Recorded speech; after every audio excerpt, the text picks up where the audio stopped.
Elle dit, la gloire est bannie d'Israël, car l'âge de Dieu est prise. 1 Samuel 4, 22. Lorsque Salomon eut achevé de prier, le feu descendit du ciel et consuma l'holocauste et les sacrifices, et la gloire de l'Éternel remplit la maison. 2 Chroniques 7, 1. Ces paroles nous sont données pour notre sainte convocation. Cela signifie que le Seigneur veut nous enseigner, nous diriger en tant que collaborateurs et compagnons de Dieu pour travailler avec lui, en vue de ramener sa gloire au milieu de son peuple. Nous avons été amenés à comprendre comment les conditions actuelles parmi le peuple de Dieu dans le monde sont la raison pour laquelle la gloire de Dieu s'est retirée du milieu des siens. À cause de la négligence, le péché s'est introduit de tous côtés dans la maison de Dieu. À l'époque où vivait Anne, la parole de Dieu devint rare et les visions n'étaient pas fréquentes.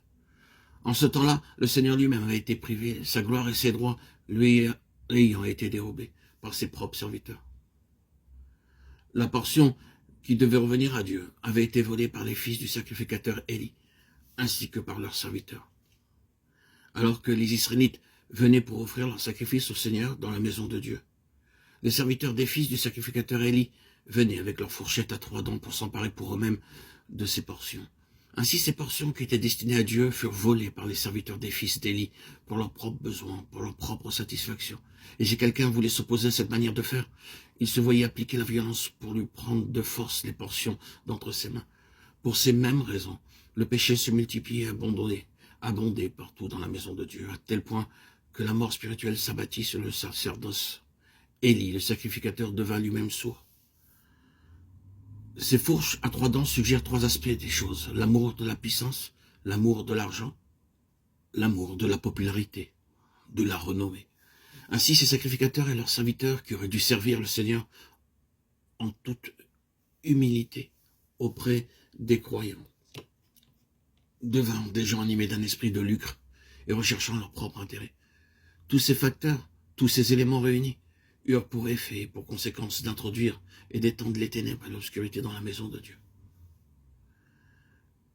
Ces mêmes facteurs, ce même état de choses est encore agissant de nos jours parmi le peuple de Dieu. Nous avons vu comment Dieu s'est servi de 4 personnes, 4 instruments, 4 vases choisis pour amener sa gloire dans son peuple. Et si nous lisions et étudions attentivement les 2 livres de Samuel et le premier livre des Chroniques, nous verrions comment Dieu agit avec minutie et avec sagesse en vue de ramener sa gloire parmi les siens. C'est en agissant ainsi avec nous pour notre éducation que le Seigneur nous amène à être ses collaborateurs, ses compagnons, ses amis, ses associés.